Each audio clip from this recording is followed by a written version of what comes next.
Ora, aqui está o Francisco, em Olhos de Fervença. Queremos continuar a falar sobre o meu livro, Vislumbres Futuros Passados. Uma coisa que podem estar a perguntar-se é: porquê esta capa, não é? Uma capa bastante única, não é? Com F16 despenhado. Ora, a verdade é que uma das raízes da criação deste livro é que há cerca de 15, 16 anos atrás, eu estava a tentar trabalhar numa banda desenhada com o fantástico artista Miguel Amaral. A ideia era então fazer um Top Gun à portuguesa, uma épico de ação em que pilotos da Força Aérea enfrentam a aviação militar russa, e não só, num duelo épico pelo futuro da humanidade. Ora, infelizmente, por motivos vários, esse projeto acabou por não se dar, apesar de terem sido criados vários painéis do que viria a ser as páginas dessa banda desenhada, incluindo este aqui, um F-16 do fictício Esquadrão 117 dos Cavaleiros, um esquadrão secreto da Força Aérea Portuguesa. Isto tem toda uma história por trás, que eu espero ainda vir a explorar, mas na altura em que se dá a narrativa que está no livro,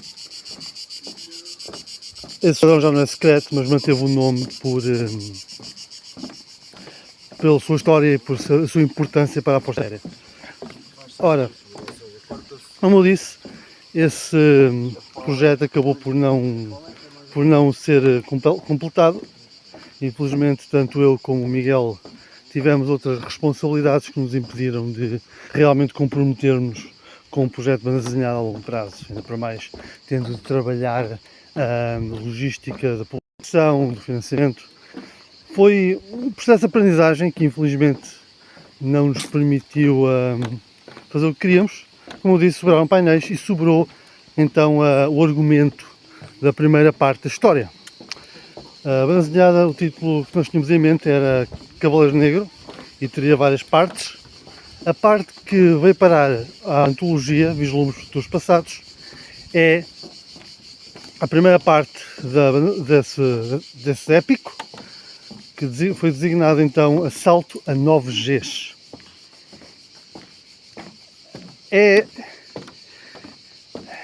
É um projeto realmente que eu adorei desenvolver, que eu tenho muita pena de que não tenha chegado mais longe, uma vez que é muito inspirado não só pelo Top Gun, mas também por outros mídia, como videojogos. Ace Combat é claramente uma das grandes inspirações para essa história. Há toda uma narrativa, não só à volta dos pilotos da Força Aérea, que são os personagens principais, mas também de um esquadrão secreto da aliança russo-iraniana. Sim, eu escrevi sobre uma aliança russo-iraniana há 20 anos atrás, quase. Que é uma das coisas que a mim me inquieta um bocado em todo o projeto. Mas já lá vamos então. Como eu disse, é inspirado por videojogos, inspirado por anime, inspirado pelo Top Gun. A história então segue dois pilotos, sobretudo, Capitão Liliana Creus e Capitão Carlos Fonseca, que são dois grandes amigos e que se vêem então no centro de um assalto russo contra as posições norueguesas no norte, no mar Ártico, e por conseguinte então há todo um confronto desde a Ucrânia até a Escandinávia, entre a NATO e os russos. Claro que a história não é apenas essa, é um bocado mais complicado, e é aqui que entra também alguns aspectos que me fascinam no que diz respeito ao próprio processo de escrita, porque a ideia é então criar esta história épica, mas eu não queria que fosse simplesmente vamos começar a porrada e temos estes personagens a porrada uns com os outros, queria que fosse algo que tivesse um bocadinho mais de sumo. Então, o que eu pensei na altura foi de expandir a ideia, e temos então, como eu disse, uma aliança entre a Rússia e o Irão, mais a NATO, que basicamente estão presos numa disputa entre megacorporações internacionais que sentem a necessidade realmente de quebrar os Estados para os forçar a submeter-se àquilo que elas querem, o chamado projeto Ouroboros. E estas corporações aproveitam-se da inépcia dos políticos, de todas as fações envolvidas, desde a Rússia à Inglaterra, aos Estados Unidos e até Portugal, para então os forçar neste caminho belicoso que leva a este conflito devastador. E infelizmente para as corporações há pessoas de ambos os lados que têm como objetivo também derrubar os seus planos. Ora, também se eu disser muito mais vou estar a revelar a história toda, que é algo que eu não quero fazer. Eu quero que vocês leiam, eu quero que se divirtam com isto.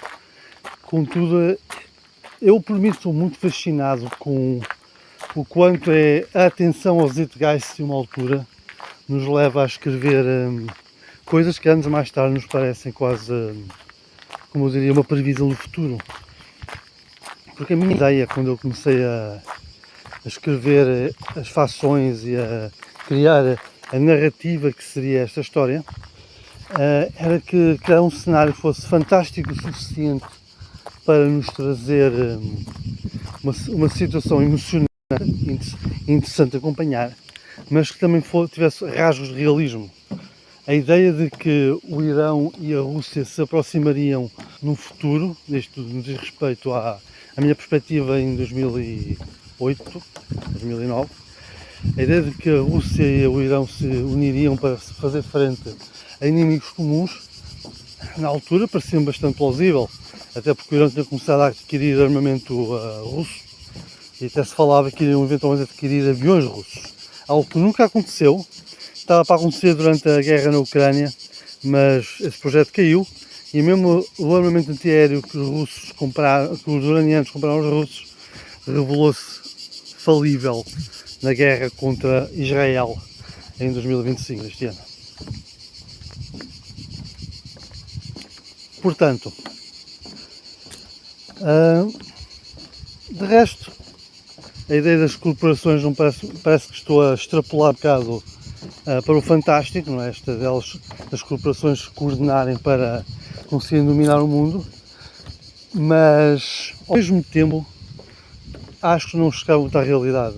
Esta ideia de vergar e aproveitar a ganância dos líderes para então criar um programa de domínio maior em que são a única fonte de dinheiro do planeta. Olhando para o que está a passar e para o modo como as empresas até começam a tentar substituir funcionários por AI e por esse tipo de coisas, faz-me realmente acreditar que eu não estou assim tão longe da realidade e que há uma tentativa de tornar algo que é finito, porque não há crescimento económico infinito. Isso é uma falácia, é uma fantasia criada pelos empresários para justificar as suas ações e para justificar o meter dinheiro ao bolso até não haver mais. Basicamente um roubo constante e consistente do resto da humanidade.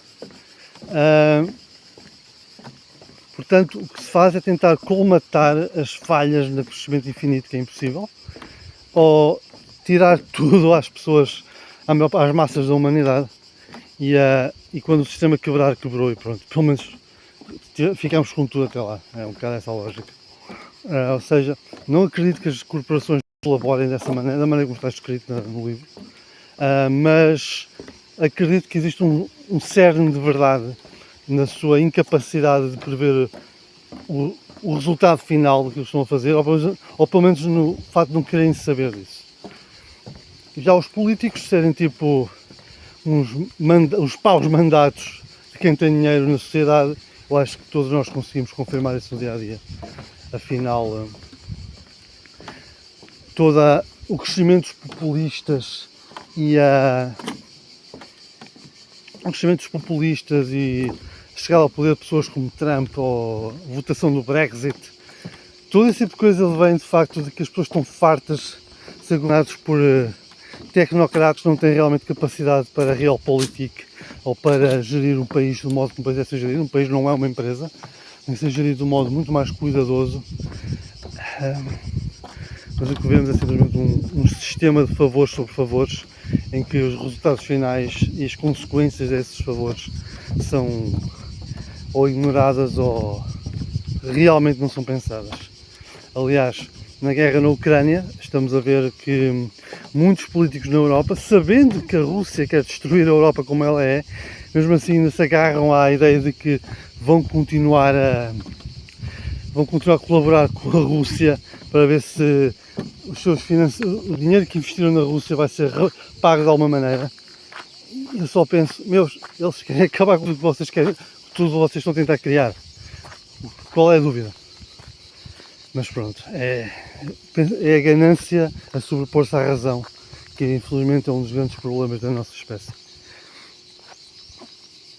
E por fim, o último ponto que eu gostava de vos falar e que me entusiasma muito com o assalto a 9Gs é o espetáculo aéreo que a história basicamente é.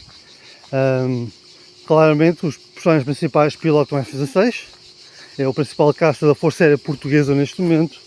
Há referências a uma história mais antiga, porque assalto a 9Gs passa-se praticamente uma realidade alternativa, não é bem o mundo em que nós vivíamos, ou que nós vivíamos em 2009.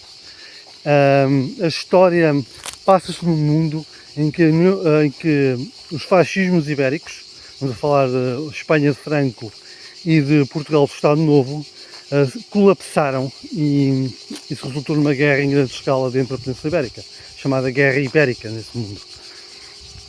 E, portanto, a Espanha e Portugal que saem daí são países muito mais fortes do que aquilo que temos na realidade hoje em dia, mais bem equipados, mais bem armados e com maior protagonismo no panorama internacional. E logo temos aí uma referência no início em que, para além dos A7s, que se for um avião de fato histórico na realidade portuguesa, temos também F-14, que neste mundo serviram na Força Aérea Portuguesa durante um período limitado de anos, devido às consequências da Guerra Ibérica. Temos esses aviões, temos o Esquadrão Secreto. Foi só uma coisa também que estava a falar, então, que é, existem forças dentro também da NATO e da Rússia e do Irão que estão a tentar opor-se ao domínio que as megacorporações estão a tentar criar sobre o mundo. E uma dessas forças é o Esquadrão Dragão, que vai ser o esquadrão rival dos pilotos portugueses nesta história, que pilotam Sukhoi 47. O Sukhoi 47 foi um protótipo russo nos anos 90, era basicamente uma evolução dos Sukhoi 27 que estão em todo lado na Força Aérea Russa e dos seus aliados, e que estava preparado para ser furtivo, tinha asas viradas para a frente para melhorar a agilidade. É uma aeronave bastante interessante e na altura estava também no Zeitgeist popular entre o pessoal que gosta de aviação. Era uma aeronave que apresentava um potencial muito grande para ser o futuro da aviação furtiva, mas nunca chegou a lá nenhum. Eventualmente os russos foram obrigados a trabalhar uma modificação mais simples dos Sukhoi 27, o atual Sukhoi 45, o Felon, mas que é uma aeronave difícil, no fim também difícil de produzir e sem grandes capacidades. Os ucranianos destruíram um ou dois numa base militar de bombardeamentos com drones. Para além disso, todo o arsenal da NATO, Mirages, Tornados, Rafales, Typhoons, toda a aviação da Rússia, claro, Sukhoi 35, Sukhoi 34, MiGs 29, Tupolevs 22, esses aviões têm sido um carrasco na Ucrânia ao lançarem os mísseis de longo alcance que tanto sofrimento causaram ao povo ucraniano. É um festival de aviação para todos os efeitos e eu gosto disso, eu gosto de falar de aviões, gosto de mostrar o que os aviões conseguem fazer. Há uma nota também que eu gostava de deixar no fim, que voltando um bocado ao início desta conversa e para finalizar esta conversa sobre o assalto a 9Gs,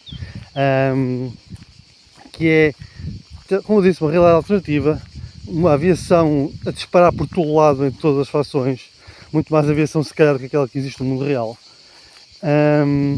muito inspirado no Top Gun e no Ace Combat, e como nesses universos não é propriamente uma história de combate aéreo realista, temos caças modernos com todo tipo de radares e sensores a disparar mísseis quase à queima-roupa, temos manobras loucas, temos um bocado de simplificação de como funciona o sistema furtivo dos aviões modernos, mas a ideia mesmo disso é de criar uma história que seja entusiasmante, seja interessante, que seja divertida de ler e que mesmo assim tenha um bocadinho de material para nós pensarmos.